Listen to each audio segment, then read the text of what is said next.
Lesson 1.3, Progressives, Muckrakers, and the Political Machine. The Gilded Age was a time of large economic growth in the United States. As the demand for goods such as lumber, oil, gold, and silver grew, so did the need for transportation of goods.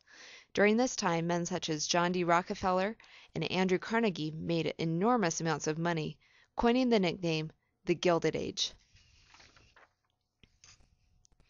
Political machines gained power by getting members of their party elected to office. They used bribes and favors to get votes and people into office, often bribing police officers as well. Patronage is a system of support and often money given by a person or organization.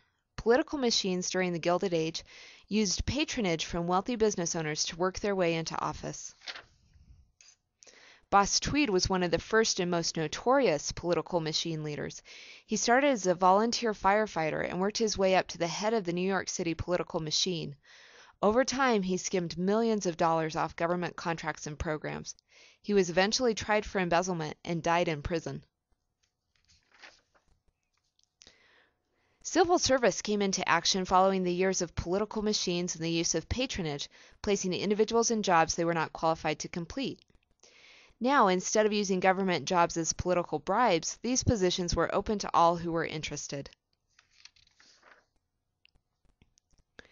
Following the political and social upheaval of the 1890s, the turn of the century brought middle-class reformers intent on change.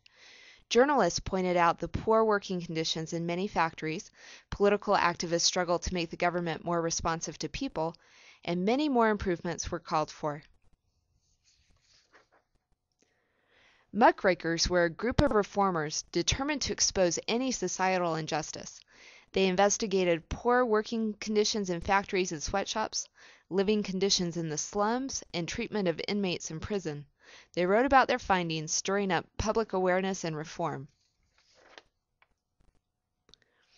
Florence Kelley was a social reformer dedicated to causes such as the abolishment of child labor, protective legislation for women, a set minimum wage, and health care for women, for mothers and children. Frederick Taylor revolutionized worker productivity by developing the principles of scientific management. His reforms included specifically training workers on machines and processes and dividing the workload between managers and employees.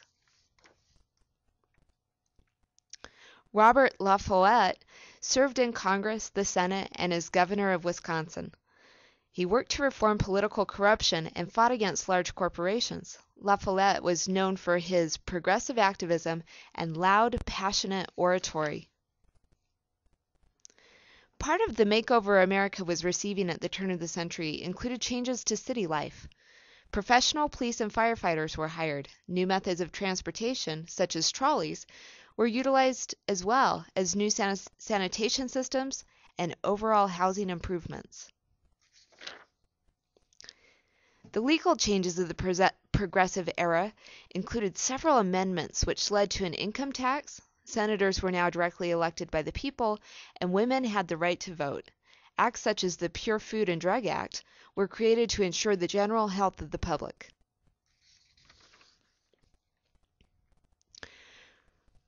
Prohibition was the move to prohibit the consumption of alcohol. In the past, it had been noted that alcohol was frequently associated with poverty and insanity. Prohibition became a national movement by the early 20th century. It was hard to enforce, however, and was soon done away with. The conservation movement focused on preserving American heritage through books, pamphlets, and moving pictures. From 1850 to 1920, several activists worked to memorialize the varied beauty of American nature.